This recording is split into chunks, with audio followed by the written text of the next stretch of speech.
So today we are going to talk about the blood. Sikhuluma ngengadi namhlanje. There's power in the blood. There's power in the blood. I said there's power in the blood. Amen. There definitely is power in the blood. So asiye ku-Hebrews, there's something lengiyithanzile there ku-Hebrews, kumaHebheru. Thank you, Jesus.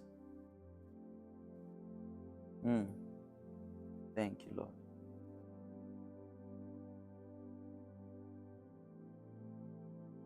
Thank you, Lord. Hebrews 12, maHebheru 12. Hebrews chapter 12. Read now nalo lapayana ku verse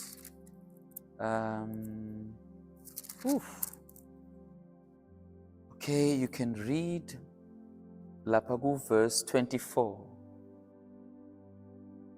Usifundzele lona ngesinvu na unaso sinvu. KumaHebheru 12 verse 24. Yes, please. NakuJesu umlamuli wesivumelwano lesisha. Jesu umlamuli wesivumelwano lesisha. Okay? Yeah. Ingadi yakhe isiphathele lokukhulu kunengadi ya-Abela. Wow. You have come to Jesus who arranged the new covenant and to the sprinkled blood that promises much better things than does the blood of Abel. All right. King James would say, and to Jesus, the mediator of a new covenant, and to the blood of sprinkling that speaks better things than that of Abel. There is something about the blood. Uthi nakayiqala whoever wrote the book of Hebrews, because nobody knows who wrote Hebrews, but there is close speculation ukuthi ngipawula lo ibhalile le ncwadi emaHebheru. But he says site kuJesu. He's talking about, okay, I don't want to preach about that, but lapha ku-24 he says site kuJesu, who is a mediator, lakangumlamuli or lakangumsunguli wesivumelwano lesisha, natu kwengadi yekufafadwa lekhuluma tintfo letingcono kunengadi ya Abel. 25, please read 25 for us. Qaphelani ningamali lowo lokhulumako. Nangabe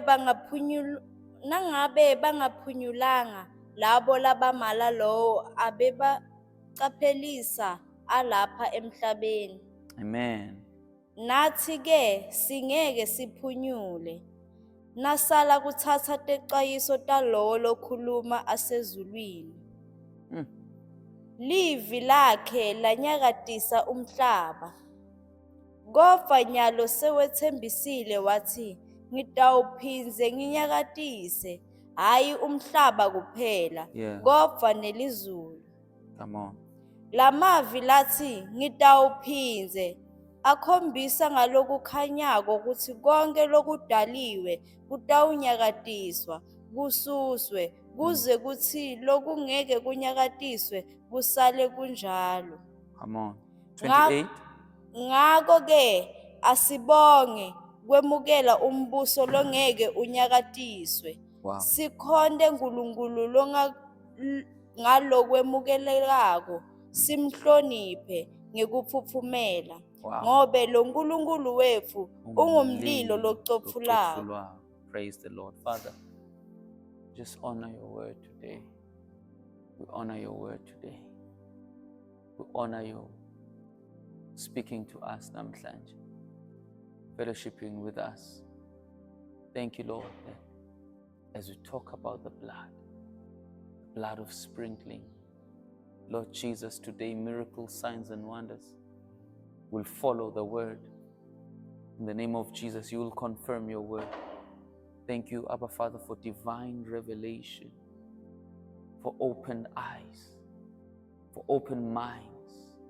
In the name of Jesus, Lord, I yield as you use my faculties. Hide me under the shadow of your wings. In the name of Jesus. Thank you, Lord, for the spirit of hearing, listening, and understanding. In Jesus' name. Amen. Amen. Wow. Wow. Let's go to Hebrews chapter 9.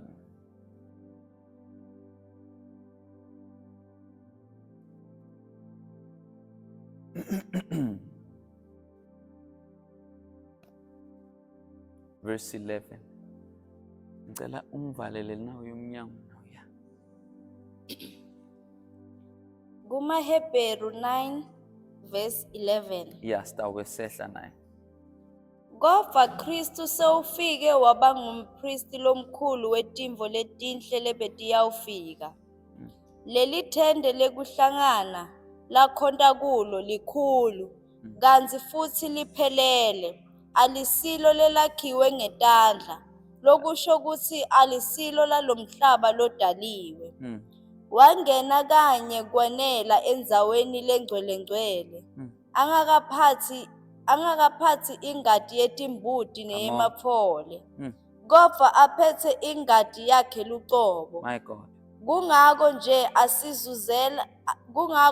asizuzela kuhlengwa kwaphakathe. Kuhlengwa kwaphakathe. We are eternally redeemed. Sizuzelwe kuhlengwa kwaphakathe. 13. Ngobe nangabe bantfu labangcolile ngekwelisiko bafafatwa ngengadi yetimbuti neyetinkunzi nangemlotha wesiphokati, bekubageza ngekwelisiko kube kuhlandeka. Inganihlambulula kakhulu kangakanani ke ingadi ya Kristu. Wow. Watinikela yena kuNkulunkulu ngamoya waphakathe, watinikela ate sici. Ingadi yakhe iyawuhlambulula nembeza wenu emisebentini lefile. Ingadi yakhe ihlambulula ini? Nembeza wenu. My God, qhubeka.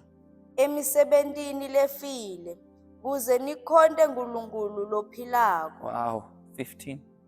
Ngako-ke ungumlamuli wesivumelwano lesisha, kuze kuthi labo lababitiwe baphole lifa laphakathe. Ngobe ngekufa kwakhe sebakhululwe etiphambukweni tabo tesikhathi sesivumelwano sekucala. Ngobe noma kanjani umbhalo lifa ungeke usebente kungakabikwa kufa kwembhali wawo. I-will ayisebenzi kungakafi lolo ibhalile. Qhubeka. Phela umbhalo lifa awunamsebenzi nangabe umbhali wawo asaphila. Kodwa unemandla lamakhulu nasafile umbhali wawo. Kungako nje nesivumelwano sekucala sasungulwa ngengadi. Wow.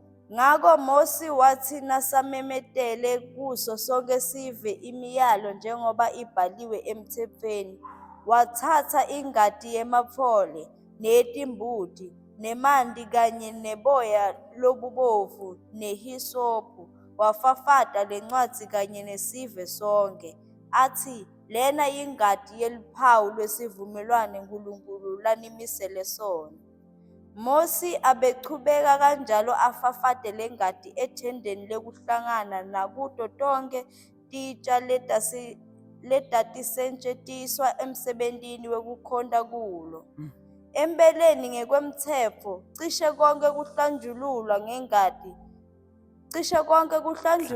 ngengadi. Yeah. Ngaphandle kwekucipha kwengadi kude kutsetselelwa kwetono. Wow. Niyayiva lenza? Wow. Maybe let's pause there for now. It's like yabona nasikhuluma ngengadi sikhuluma nga something that is very, very, very sensitive, something that is very much important it's important ngisho nakuNkulunkulu. Imqoka ngisho nakuNkulunkulu. You know, the very first murder yemuntu emhlabeni yakhomithwa nguKain, abulala umfowabo Abel. And then naNkulunkulu amconfront, usebenzisa lamagama uNkulunkulu uthi ingadi yemfowenu is making noise, is saying things to me. Umyisiphi umfowenu wena Cain. And then Cain, we know how he responded. I'm not my brother's keeper. Ngisuye mina umgcino umnaki wemfowethu. But the key there is that the blood speaks. Ingadi kukhona lekukhuluma, and God hears it. Amen. And God hears it. Nkulunkulu wayiva ingadi ya Abel ikhala emhlabathini. And then fast forward, we go to Hebrews. Lithi livi ingadi ya Kristu ikhuluma lokungcono. All right? Lapha ku verse, thank you Lord, chapter 12:24. Uthi the blood of sprinkling that speaks better things than that of Abel. Ingadi ya Kristu le afafadwa etempelini ya ikhuluma lokungcono kunengadi ya Abel. Now, ingadi ya Abela emhlabathini yini lebekukhuluma uNkulunkulu? Yini, what is it that came to God's ears na ingadi ya Abela ikhala? Ingadi ya Abela is calling for vengeance. Ingadi ya Abela ikhuluma kuphinziselwa. Avenge me, avenge me, avenge me. Amen. But now, siyangale kuKristu. Uthi umbhalo wemaHebheru, leya Kristu ingadi ikhuluma tintfo letingcono. Abel was murdered, Jesus was sacrificed. So kune difference between murder and sacrifice. Hallelujah. Kubulawa, kusonva, nemhlatshelo. So the two bloods akhuluma tintfo leti opposite. This one says, avenge me. This one says, mercy. Leya Kristu itsini umusa, forgiveness, inzethelelo, peace. Hallelujah. Amen. Blood speaks. Ingadi yakhuluma. I wonder what it is that the blood spoke na ingilosi yekufa ku Exodus chapter 12 ifika eGibhithe etindlini ebantwana baka-Israel. I wonder what that blood spoke to the angel of death. Blood speaks. Ingadi inelivi, ingadi iyaphila, ingadi ingumuvu. Hallelujah. Because uthi uNkulunkulu, take the blood, sprinkle it, smear it on the doorposts. Ibhoceni, ibheceni, etinsikeni, temnyango, nasemafasteleni. So that na ingilosi yekufa ifika, he will what? Pass over. He will not enter. Kulabo le ingadi beyingekho emakhaya abo, They were what? They were exposed. There was nothing speaking on their behalf. There was no blood speaking on their behalf. The highest, you know why it's blood, Batandega? Because blood is life. Literally, the life of something is in the blood. Life is in the blood. You know that scripture? Life is in the blood, yes? So, when the blood is not there, for bantwana baseGibhithe, there was no one speaking for them. There was no mediator. Lishilo livi laphayana ngendlela eSwati lathi Kristu ungumlamuli. Bekungena ngadi leba ngumlamuli. Why ingadi? Why not imali? Why not igolide? Because life is the highest sacrifice emhlabeni. Hallelujah. So asimangali well, in fact, asimangali ngisho nala eAfrica. We know how things have always been done. Minyaka yonke le, ever since Africa was Africa. Timbuti tiyahlatshwa, kuthathwa tingadi, kwendwa imisebenzi ngato, tinguku.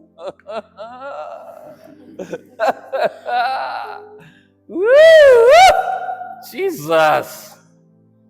Kuthiwa kufuna hey geze What is he saying? He is saying ukuthi you are guilty, unesinyama, ufulathelwe, udzinga ingadi, udzinga impilo le innocent lekumele ikumbonye. That's why literally vitono te bantwana baka Israel betimbonywa for 1 year in the Old Testament. So after seyigezile either ikwakwa thiwa phinza wena njani ubuye utoenda njani ugeza futhi. This time kumele ubuye na a higher sacrifice. Na ungayinaka lento. Okay, usuka enkukhwini ngi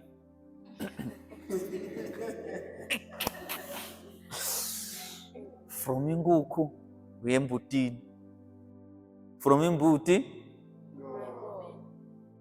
from inkomo, guess ukuthi uyakuphi.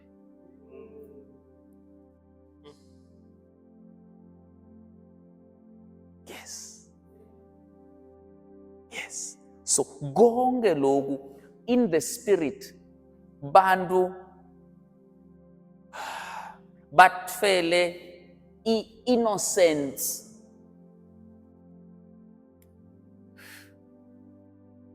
Angifuni ukuthi kuthethelele ngoba kusiko kuthethelele. Bumsulwa bemanga. Ngoba silwane asati lutho. Silwane asati lutho, silwane asina conscience. Ugcoke silwane. Ugcoke silwane. Hallelujah. And then you can operate and deal in the spirit with the devil. However, hallelujah. Mina ngikhuluma ngala. This is where I am. Praise the Lord. So umnyaka uyadlula. Uyabuya futhi. Akuhambi kahle. Kufuneka lenye ingadi futhi. Why ingadi? Because life is sacred. Impilo imgcoka akusimali lesebendako. Ngisho that's why ngisho nakuKristu awuthi kuKristu hayi Nkosi ngizokunikeza imali ndakunikelela nje mina kuphela and then I will go live my own life. No, we give our lives to Christ ngoba Kristu wendeni yena wanikela ngempilo yakhe, a life for a life. Thank you my friend. Hallelujah. Simshayele ntanda. So bantwana baka-Israyeli liyasho lithi Moses had to take timvu naye Mose eTestamentin lelidzala na Mose bekumele athathe timbuti afafade, but that was only clean for 1 year. Kumele phinze futhi ende njani? But lengadi lemsulwa lengenasici, lisho njalo iBhayibheli leSwati. Lengadi lemsulwa lengenasici, the one that was sacrificed. Silwane sabulawa singadi. Kodwa lo wathi nikela athi kuthi wendani. So ngiyiphi ingadi lenemandla? Anyways, homework ngitayiphendula le emakhaya. All right? Now the blood of sacrifice, this one, innocent, pure. I-problem beyi-one kuMose. Uthi le ngadi le yetilwane iyambonya. It does not deal. Ideally nesono. Yena njani iyambonya nje kuphela. Siyathalalisa. Senda ngazuthi ayihlandi. Libese liyasho livi lithi le ngadi yetimvu ihluleka kuwasha nempeza. So ngengeva bathi laba bulala abantu baya kuyogezwa. Agezwa ngani futhi?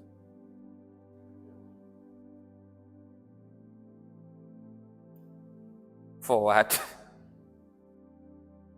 Asathi. Asinokhuluma. Blood. To try to cover, but you cannot cover. Leya Kristu ingadi lithi livi ihlanda nempeza. That's why lithi livi nanoma ngatono takho tibovu juti njengengadi kodwa ngayo uwashwa tibe mhlophe njengelichwa, li record liyasulwa. That's why Paula angumbulalo wemakholwa uyakwathi kungathi mina I'm innocent, I'm the righteousness of God, I've been justified, anginacala. Why? Ngoba lengadi inemandla ekususa umuntu esonweni ebumnyameni and bring them to light, abe ngumntwana kaNkulunkulu, li record lilahleke.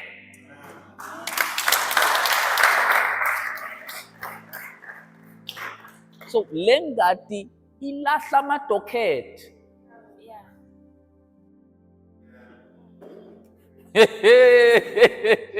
Naku lalidoket lilahla khona limila tinya. In fact alimili netinya uthi tono takho netiphambuko takho I will remember them no more. Njengenhlukano yempumalanga nentshonalanga,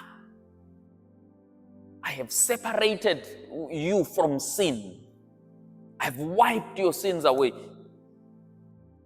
Meaning that nanoma ngasathane uyobuka tuke vault yakhe, abuke isono sekugcina the last sin loke wasenda lesinyama bhuce. Nakafika nasecourt athi, remember Romans 6:23, ngokuba inkokhelo yesono ini athi, come back again, athi now Nkosi nami nasi isono sakhe, udeserva ini kufa because wonile, ngokuba inkokhelo yesono iyini ikufa. Nkulunkulu, come stand here, hold this. Inkosi yambuka, see what evidence unapuphi ubufakazi? Athi na nini ebusuku nabani sikhatsini netithombe. Ha, netithombe yabona speed camera, uyagijima wena uphuma lapha nekuphika utawuphika uthi athi nguwe mzilo dokusingiphi. But we all know in the spirit akunakucamba manga, akunakubhaca ngesithupha. Nkosi, it's okay, ngiyakuva. Uphi advocate, ummeli, the mediator. Awufunze khona, sivile mos. The mediator. Athi inkosi enkantolo, ngihlonishwa, asimathi ukuthi ukhuluma ngani.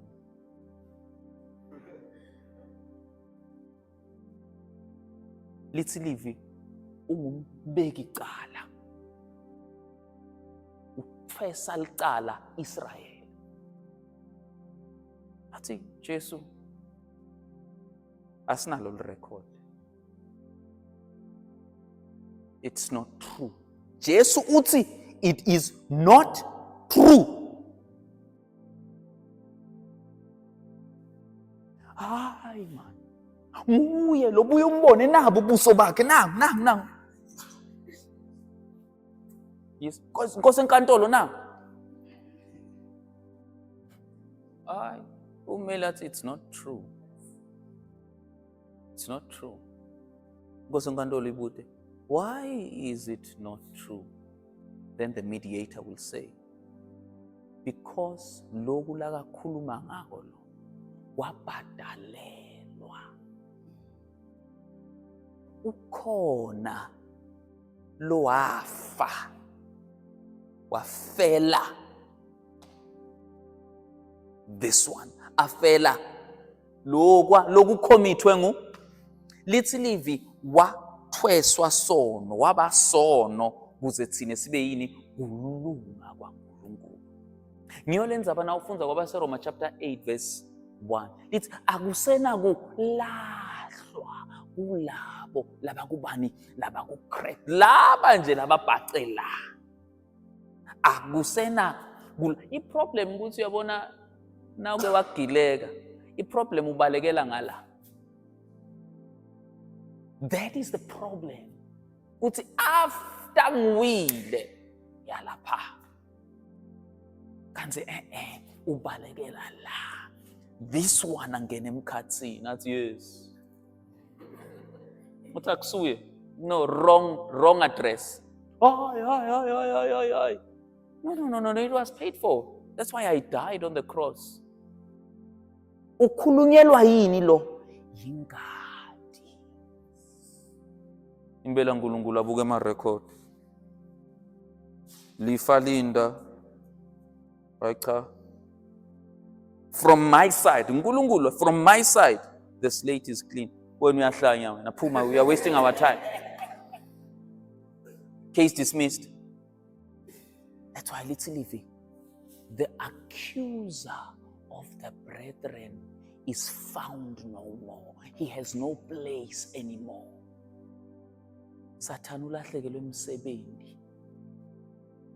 Wekukumangalela, he cannot. It doesn't even come before uNkulunkulu. Wafika kuNkulunkulu ngesikhathi saJobe. uNkulunkulu akazange athi why? Because Jesus had not died yet. Although the lamb was crucified from before the foundations of God, but Jesu ingatshe Jesu bengakathinze emhlabeni. uNkulunkulu it's fine. But let's live. Uyi-mediator. Ungumeli. Ungumlamuli wel testament lelisha kambe wena uphila kwaliphi testament. So akusena kulahlwa kulabo labakubani labakuChrist. So as far as your records are concerned phambi kaJehova wena urighteous wena ulungile provided ubalekele la, provided wamukele lengadi lekhuluma tetsembiso letingcono kunengadi ya Abela. So lengadi ya Kristu na ikusebenda. If any man is in Christ, he becomes a uma umuntu akuKristu ba yini basidalwa lesisha. So you are covered by the blood. Uyahlandwa ngilengadi. Uyaphenduka wendiwa ini sidalwa lesisha. And then Satan esolahlekile emsebeni. Now the challenge is tidalo letisha tiba ne-problem yokuthi tiyakhohlwa ukuthi tidalwa letisha nekuthi kumele bathathe umcondo kaKristu. Hayi, Sathane uyabona ukuthi ecourt akasena msebenzi. So wena njani? Ya wena ngiyakhumbula ukuthi wendeni.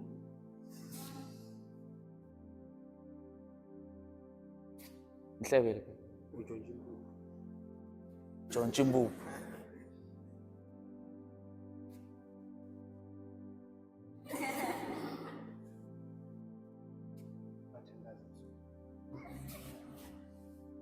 Ukhohliwe ukuthi usidalwa lesisha. And then abese athini? Athi ngiyavu. The more athi uyasuka ngala usonzela ngala. That's where pains start. Thank you, gentlemen.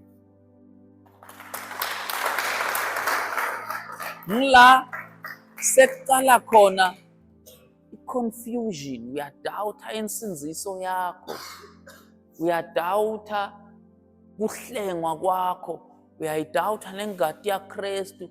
Nakuthiwa sambene emthandazweni angathi noma utongiva yini, utohlulwa yini kukuva ngoba wamelwa nguye eqaleni lakho waze wakhetha kufa kufe endzaweni yakho. Uhlulwa yini ukuphendula? And then you know, sekuze kudingeka ukuthi someone to remember who you are. Remember who you are. You remember who you are. Sathane uyabuya uyahleba. Wende lo. What do you then respond? How do you then respond?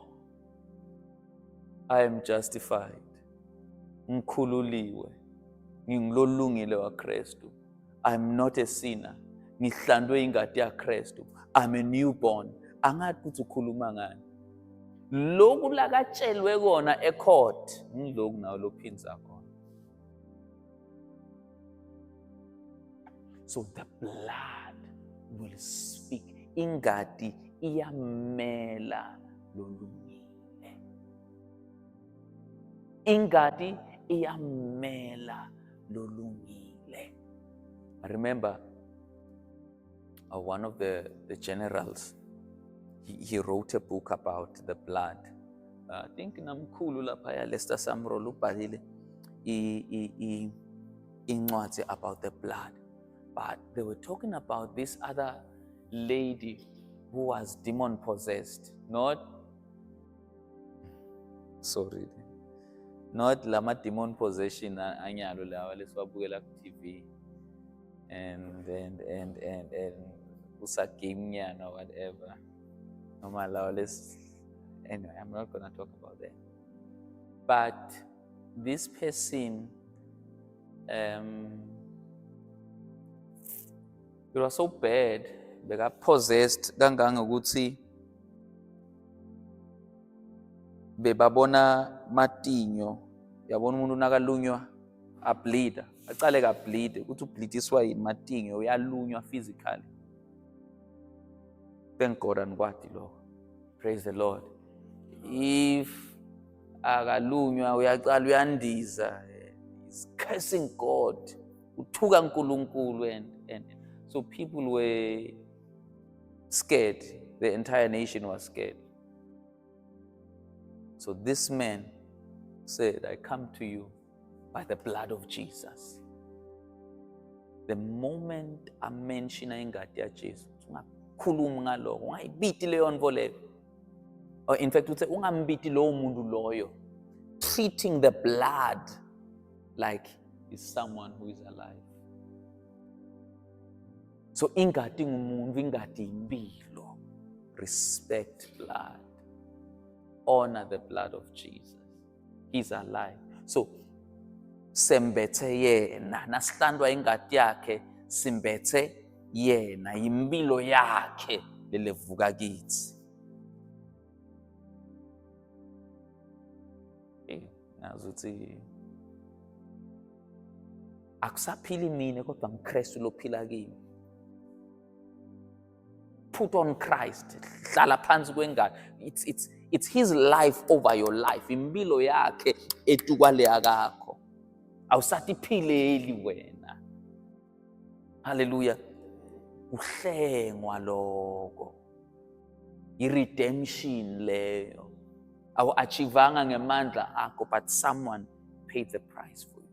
So, literally, we have come to the blood. Site kule ngati yekufafatwa, le ngati lenyenyetwako ingati ya Kristu, lekhuluma lokuhle, lokungcono kunengati ya Abel. So nale ngati ikusebentela. Psalm 91 is your portion. Nale ngati ikusebentela. Life flows. So bantu nje today are chasing after tingati. Ungikhismuso. Bantu are chasing after tingati letingasebenzi. Nanoma angamthatha umntwana amsonze. It's not innocent. It's not righteous. It's not perfect blood. Ingati leqhamuka tukwetingati tesono. Nothing will happen. That's why after abulele kumele aphindze abulale. So uSathane ukusebenzisa wena as ini? As a murderer. And then ekugcineni nawe uyafa. Oh, nalo muntu uyafa. Hayi wena. Praise the Lord. So today I want us to honor the blood of Jesus. Today I want us to honor the blood of Jesus. Ingati ya Kristu isenda sifaneleke. So nase uyigcokile ke lengati. Nase uyigcokile lengati. Sorry, it's joke na moya ingcwele. Sorry. Nase uyigcokile ke lengati. Uba ngKristu emhlabeni. So it's like, nayile joke. So it's like, nakuthiwe bhocane lengadi eminyanga. It's like, i-jokes, okay, ningathi kunjalo, ngoba ngiyanathi ni. So it's like, ingilosi yekufa nayifika, hey, ifika ithola ipalace yaNkulunkulu. Hey, ninjani lapha? Anyways, so nayo igcokile lengadi. You are Christ. Mbatha Kristu. Nayo igcokile lengadi. Uyindlalifa emazulu. Nayo igcokile lengadi.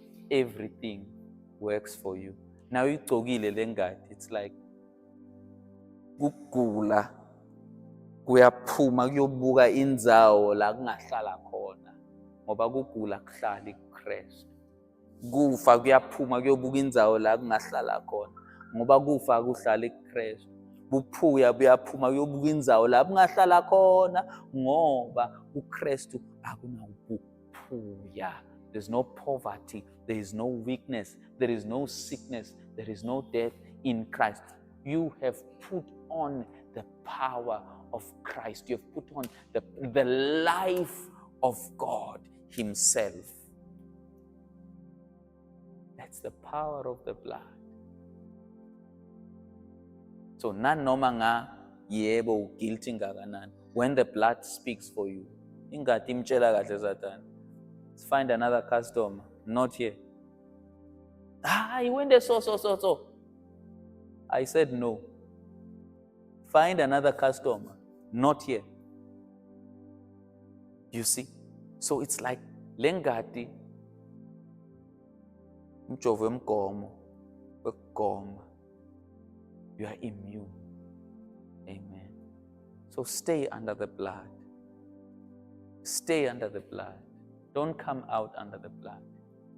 Ungaphumi phansi kwengadi. Hlala phansi kwengadi. Hlala phansi kwengadi.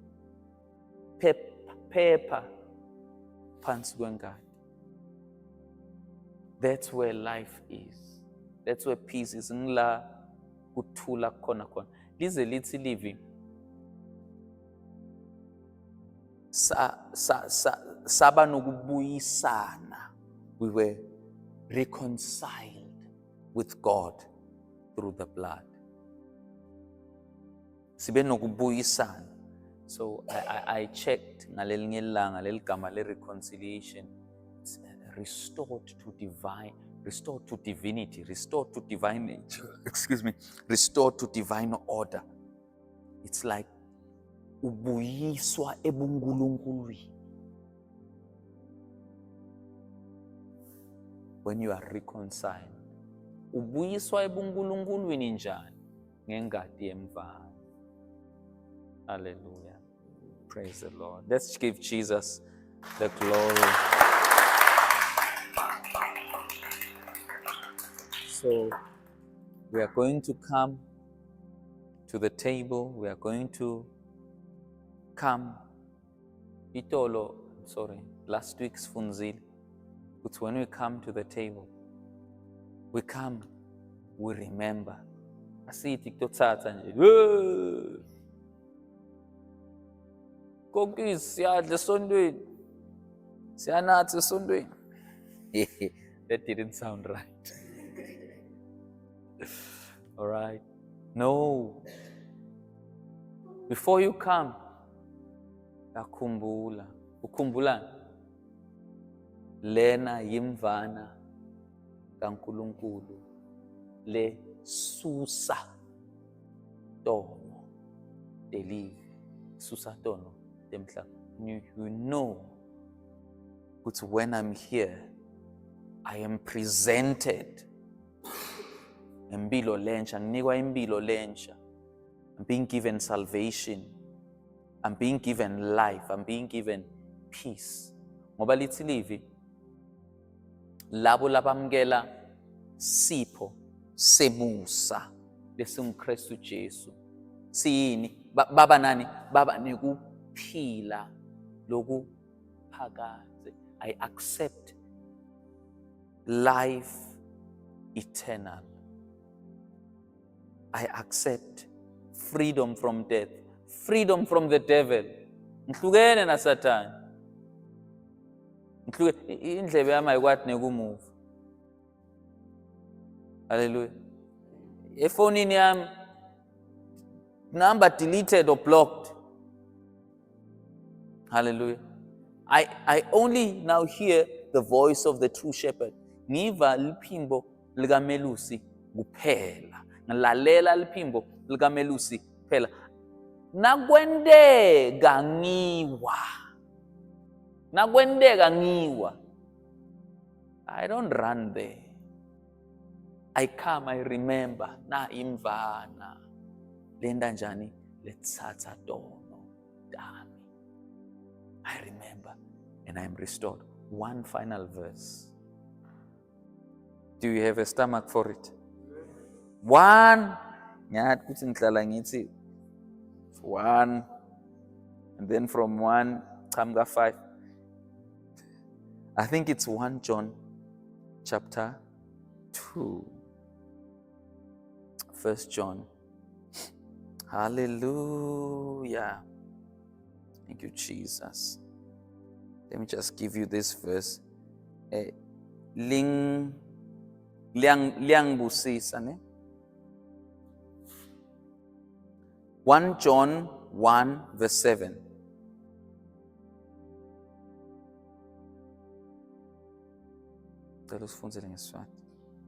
We are almost there. Amarakezu be on 7 in 6. Yeah. We still have time.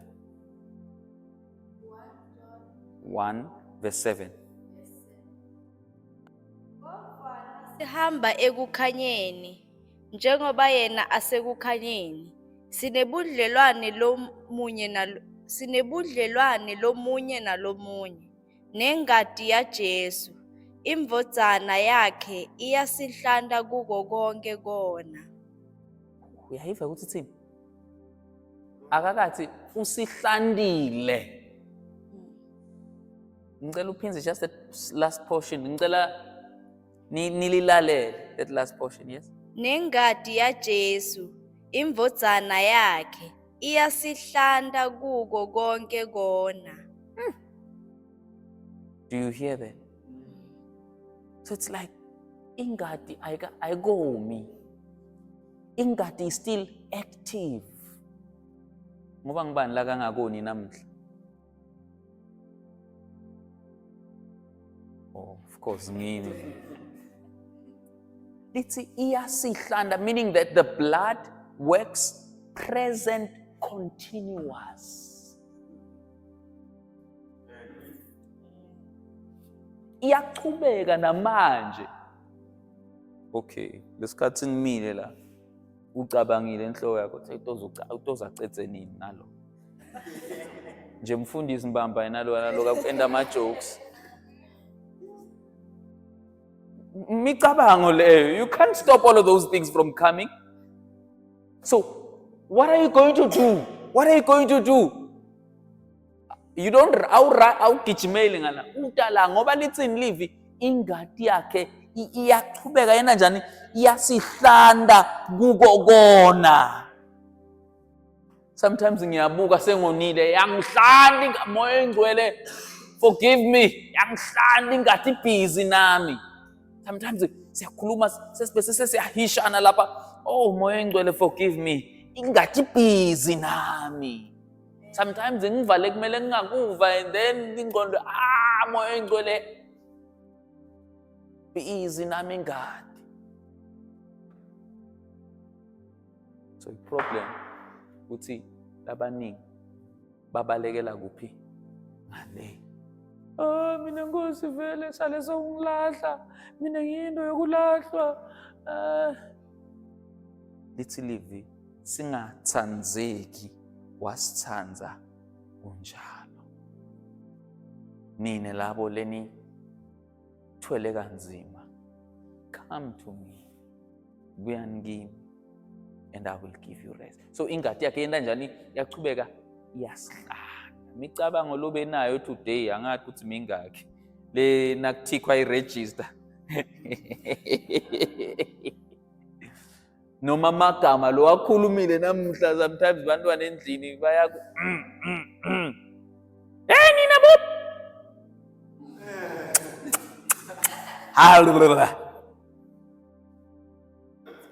so wena njani kumele uyobethela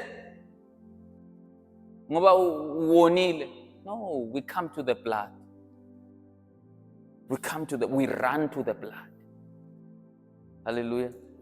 Sometimes nje lomunye plaza uchamuka unemoya lomuhle lapha ikhesha, ufunani la? Slow. Kesha, slow. Magbo. Void.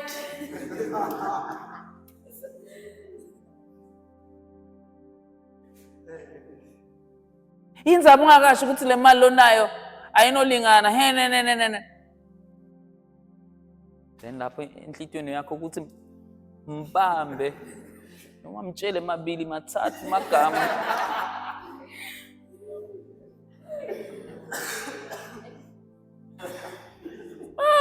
Mtshele tinzabataki. And then moya engcwele afika athi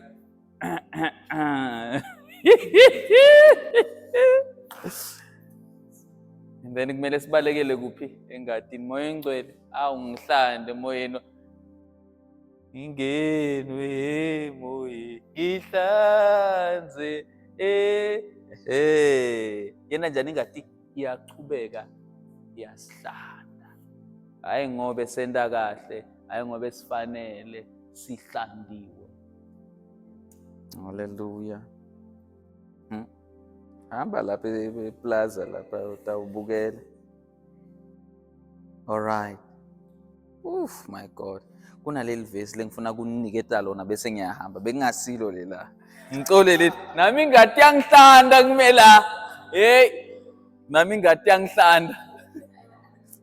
Ngiyathatha kuhle ngoba ngiconfessile. Ngishilo ngathi usually but yangihlanda. All right?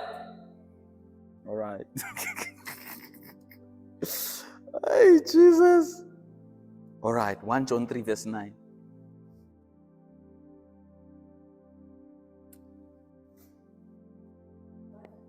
Verse 9. Umuntu lotelwe nguNkulunkulu akoni. Nayo ke seyafika lenza. Umuntu lotelwe nguNkulunkulu akoni. Ha? Mara siceda kukhuluma yakhe. ngoba simo saNkulunkulu sikuye. Ngoba simo saNkulunkulu sikuye. Ngakho ke angeke one. Ngoba ungumfana waNkulunkulu. Ngakho ke ngeke wone ngoba ungumntwana kaNkulunkulu. So ke ngiyolenza wena sesisomusa. Njalo na ufuna kwenta something kuba na someone lofika enhlitweni yakho akokode. Ngiyolenza njalo kunalo ufike enhlitweni yakho athi go. Why athi go?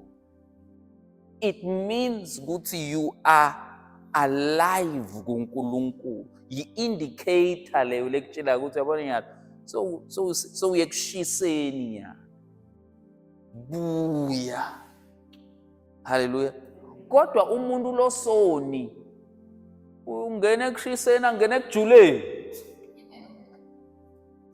Uyahluleka ukuthi bamba. The more kushisa is the more I enjoy. You understand? Why? Because he's not born of God. Akakadalwa nguNkulunkulu. Kuye kulula kodwa. Hallelujah. Kuye info le into asoni. Buchwepheshe besoni kona. Hallelujah. Ngeke umtshele Sathane ngesono. Umchwepheshe. Praise the Lord. So laba labatalwa nguNkulunkulu bayahluleka kona ngoba banesimo sikaNkulunkulu. Unesimo sikaNkulunkulu. You cannot sin. Okay, awuthi ngilichaze kahle. Ngicela ukuchazela kahle. Is it okay? Nalithi uyahluleka kona kusho ukuthi imvelo yesono ayikho kuwe, kuthanza sono akukho kuwe. Kwenimane kwendeke liphutha. Umuntu lothanza isono uzasikhothe nekuzikhotha. Kude ukuthi wende liphutha. Ice cream. No. Kodwa lolotelwe nguNkulunkulu. If kwendeka uyawa, temptation. Akasi ngumendi wesono, akasi practitioner. Akasi professional sinner. Wile. Hallelujah. The nature of God is in him. That's why utinaka wile ende njani. Oh, Jesus, have mercy on me. Why? Ngoba he cannot sin. Imvelo yesono ayikho kuye. Kunemvelo yaNkulunkulu. Kunekukhala kuye. Kuthi akusingimi lo angikwati lokhu. I don't belong there. Lord, cleanse me. Nkosi ngihlande. Give me another chance. Kodwa lo soni khaliswa ngiloko wena hayisuka man. You understand? But sine, oh Lord, oh Nkosi, Father forgive me. Lord, create in me a clean heart. Oh moya ngcwele ngiyanza leyo, ngiyaxolisa. What's happening? Let's live. Godly sorrow leads to repentance. We are not sinners. Lotelwe nguNkulunkulu akoni. Akanayo imvelo yekona. Kunebantu labatokunyathela bacede badlula. Kodwa wena nyathela lomunye uthini? Nceso. Why? You are alive. You have the nature of God. Unobunkulunkulu kuwe. Kunebantu laba sibhamba vele nje baqhwa bulala umuntu ngathi bulala inkukhu. But wena nawe nikwa sibhamba uthini? Hey, lokho angusebenzisi lo. I don't take life. I give life. Amen. Asibuyeleni endzabeni yethu. So the blood speaks. Ingadi namhlanje represented here iyakhuluma. It's you are innocent. It's you are healed. It's you are free. It's you are blessed. You are a child of God. Ungumntwana kaNkulunkulu. Ingadi namhlanje represented here says you are blessed and highly favored in the name of Jesus Christ.